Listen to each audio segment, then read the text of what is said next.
Hello সবাইকে, চলে এসেছি আজকে একটা নতুন ব্লগ শেয়ার করতে তোমাদের সাথে। তো দেখে তো বুঝতেই পারছো আমি কি শেয়ার করতে চলে এসেছি।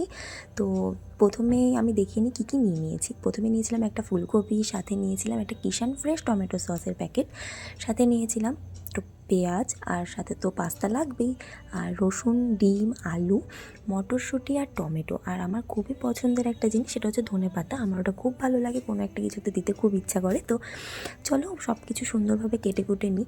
প্রথমে চোখলাগুলো ছাড়িয়ে নিই, আমি সুন্দরভাবে ছোটো ছোটো পিস করে কেটে নিয়েছিলাম। দেওয়ার পর আমি একটা বাটিতে নর্মাল জল নিয়ে নিয়েছিলাম, তার মধ্যে প্যাকেট থেকে পাস্তাগুলো সুন্দরভাবে দিয়ে আমি সেই পাস্তা আর জলটাকে বসিয়ে দিয়েছিলাম সেদ্ধ হওয়ার জন্য। আর সেদ্ধ যাতে একটু তাড়াতাড়ি হয় আর যাতে পাস্তার ভেতরেও একটু নোনতা ব্যাপারটা আসে, সেজন্য একটু সামান্য নুন নিয়ে নিয়েছিলাম। 10-15 মিনিট আঁচে রাখার পরই আমি নামিয়ে নিয়েছিলাম।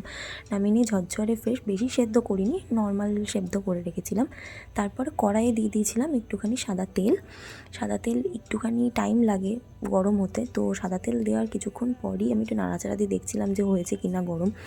তারপরে আস্তে আস্তে আমি প্রত্যেকটা সবজি দিয়ে দিয়েছিলাম। তো আলুটাই প্রথমে আগে দিয়েছিলাম, যদিও যারা রান্না করবে সবাই আগে আগে অবশ্যই কফি দেবে, কারণ আমি এটা ভুল করে ফেলেছিলাম।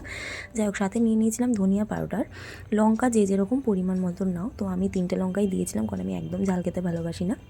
তো সব কিছু সুন্দরভাবে দিয়ে আমি সয়া সসও দিয়ে দিয়েছিলাম, টমেটো সসও দিয়েছিলাম, কারণ দুটো মাস্ট।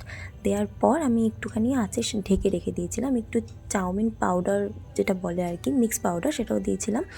ধনেপাতা ছিটিয়ে দিয়েছিলাম। আর আলাদা একটা কড়াইতে আমি ডিমগুলোকে সুন্দরভাবে ভেজে নিয়ে ওগুলোকে আমি একদম লাস্টে দিয়েছিলাম, এই কারণেই কারণ যদি পাস্তার মধ্যে দিয়ে দিতাম তাহলে ডিমটা থেকে একটা আষ্টে গন্ধ বেরোয়, তো আমার সেটা ভালো লাগে না। তাই জন্য আমি আলাদা করে ডিমটা ভেজে নিয়ে পাস্তার মধ্যে দিয়ে দিয়েছিলাম। দিয়ে একটু নাড়াচাড়া করে একটু সুন্দরভাবে ঢেকে রেখেছিলাম সেদ্ধ হওয়ার জন্য।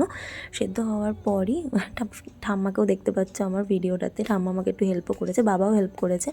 তো রেডি আজকের মতন পাস্তা। তো ঘরোয়া উপায়ে একটা সুন্দর রেসিপি তোমাদের সাথে শেয়ার করলাম। যদি ভালো লেগে থাকে আমি এরকম ভিডিও আরও আনবো তোমাদের সাথে। তো আজকের মতন এটুকু, টাটা।